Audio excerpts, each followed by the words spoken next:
So are you currently in the military, a federal or government employee, but you don't quite understand how to start investing and saving in your thrifty savings plan? Well, if that's the case, I have you covered today.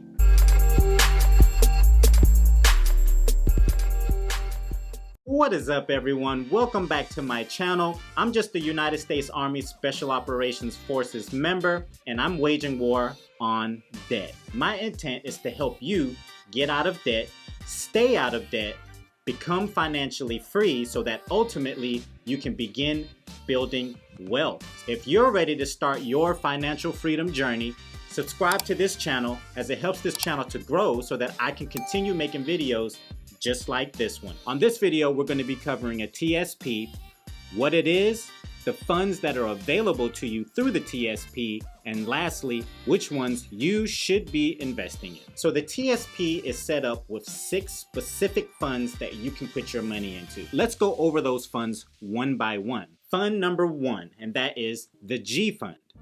The G Fund is a government securities investment fund. So its return to date is 0.89%. The risk factor on it is relatively low, and its expense ratio is currently 0. So if you're not familiar with investing at all, I'll make it as simple as possible, but I would advise that you go back and watch my video on investing for beginners, okay? So a G Fund, what exactly is that? Well, in a nutshell, it's basically government bonds. Now, the reason government bonds are so good is that it provides a blanket of security, especially for those who are relatively aggressive in their investment strategies. Common rule of thumb in investments is that you take your age and subtract it from 110. That number that you have left over should be the percentage that you are investing in stocks. Now, the other portion of it, let's say that's 70% for you. The 30% that's left over, the rule of thumb is you should be investing that into bonds, specifically for those who are approaching 40 years old or retirement, all right? So the earlier you start in investing, you want to invest a little bit more aggressively, and the closer you get to retirement, you want to start pulling back on that and investing a little bit more into bonds. That's exactly what a G Fund is. It can provide some security considering that the market is very volatile. Put in the comments down below if you are actually investing in the TSP. And even if you're not, fund number 2, and that is called the F Fund. The F Fund is a fixed income index investment fund. So the F Fund uses a passive management investment approach, which is designed to match the performance of the Barclays Capital US Aggregate Bond Index. The return to date on the F Fund is 7.35%. It's considered to be low medium risk, and its expense ratio is 0.004. But because it has some corporate investment grade bonds, you do assume a little bit more risk than, let's say, a G Fund. I will say that the F Fund is not one of the more popular ones. I personally do not invest in the F Fund, but in a nutshell, that's what it's called, a fixed income index investment fund. So fund number 3, and that is the C Fund, the Common Stock Index Investment Fund. Now, this is my personal favorite, and the reason that it is because it mirrors, or it doesn't even mirror, it is the S&P 500. The S&P 500 is actually called the Standard & Poor's 500. Now that 500 represents 500 of the largest and or most successful companies within the United States. Putting money into the C Fund, you're actually investing in the 500 largest and most successful businesses within the United States. Now, its year-to-date return is currently 13.93%, which is great. Its risk is considered to be medium, which isn't bad at all, and its current expense ratio is 0.001%. You will find that most people do put their money into the C Fund with respect to the TSP.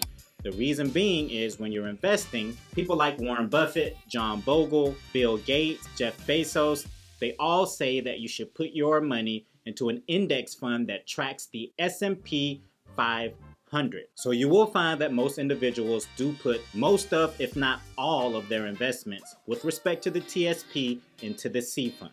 Next, we have the S Fund. The S Fund is Small Cap Index Investment Fund. Now, this particular investment fund is supposed to mirror the total stock market. Now, on the C Fund, we said that it covers 500 of the largest companies within the United States, but that only includes large cap companies, all right? So being 500 of the most successful companies means that it's a large cap industry. However, there are also mid cap as well as small cap industries, all right? So those are companies that are emerging, that haven't quite taken off yet, or they're in the middle phase. When you hear about investing, you'll oftentimes hear the term diversification. That means not putting all your eggs in one basket, but spreading your eggs out evenly. If you do invest fully into the C Fund, which a lot of people do, other people you'll see will actually do a certain percentage in the C Fund and then offset it with additional percentage into the S Fund, all right? A lot of the people who are part of the FIRE movement, they swear by the S Fund. And the reason being is if it's a part of your investment strategy, you want to fully diversify your portfolio. And there is no better way to do so than by investing in the entire stock market. If you wait until the end of the video, I'll give you which funds most people invest in and why. Its current returns are 22.95%, which is ridiculously high. It's a good thing. However, along with those returns, you are going up in your rates for risks. It's considered to be a medium-high risk factor. So the next fund is the I Fund, and the I Fund is International Stock Index Fund. Going into that term again with diversification, they don't mind investing in international funds. They'll drop a couple of percentages of their investments into these international funds as well. Expense ratio is 0.018%, which is still relatively low. Now, the returns for the I Fund is currently 3.37%. Its risks are super high. Its expense ratio is 0.007%, which is super low. For those individuals who want to fully spread out their investments, the I Fund would be the way to go. The last fund that is available to you through the TSP, and that is called the L Fund. And the L Fund is basically Lifecycle Funds. This fund mirrors exactly the Target Retirement Index Funds. All right, so basically what it does is the investments that you put in, it will automatically adjust them to spread out evenly throughout whichever funds, and it will do that throughout the duration of whichever your target retirement date is. So let's say your target retirement date is 2035. There's actually a fund for that particular year, 2035. So what will happen is your investments that go into your TSP will be put into this I Fund, and then they'll allocate what percentages of your money will go to what fund, and it will adjust it automatically. Now that we've broken down the individual funds that are available to you through the TSP, fund number one that is the most popular, without question, that would be the C Fund. Going back to Warren Buffett's statement, he says that you should be investing in low-cost index funds that track the S&P 500. And that's exactly what the C Fund is. So obviously it's going to be the number one most popular fund in the TSP. The second most popular fund in the TSP, the S Fund. The S Fund actually helps you in balancing out those investments, especially when you're matching it with the C Funds. Normally what you'll see people do is put 80% of their investments into the C Fund and 20% that's left over into the S Fund. The third most popular fund, I would say, is actually the G Fund. And the G Fund is, again, as we stated, for bonds. All right, so those are the three most popular ones. Which ones do I invest in? Well, it's actually those three. All right, so I'm about 70% invested in the C Fund, 20% invested in the S Fund, and then 10% invested in the G Fund. The last piece of advice that I will give for anyone who is currently serving in the military, federal employee, or government employee. If you're not already invested in the TSP, you are losing out on your ability to take advantage of compound interest. I try to tell all of the young Joes that I come into contact with, I ask them, are you investing? If not, why?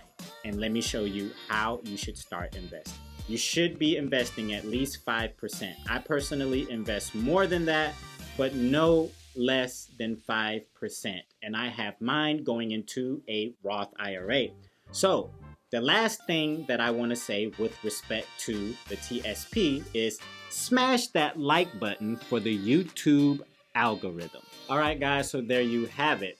What a TSP is, what funds make up the TSP, what funds are the most popular. If you found this video to be beneficial in any way, subscribe to this channel so that I can continue making content just like this one that will help you reach financial freedom and ultimately begin building wealth. And lastly, hit the notification bell so that you don't miss any other content just like this one. I want to thank all brothers and sisters who are currently serving throughout the military for your service. I will see you on the next video.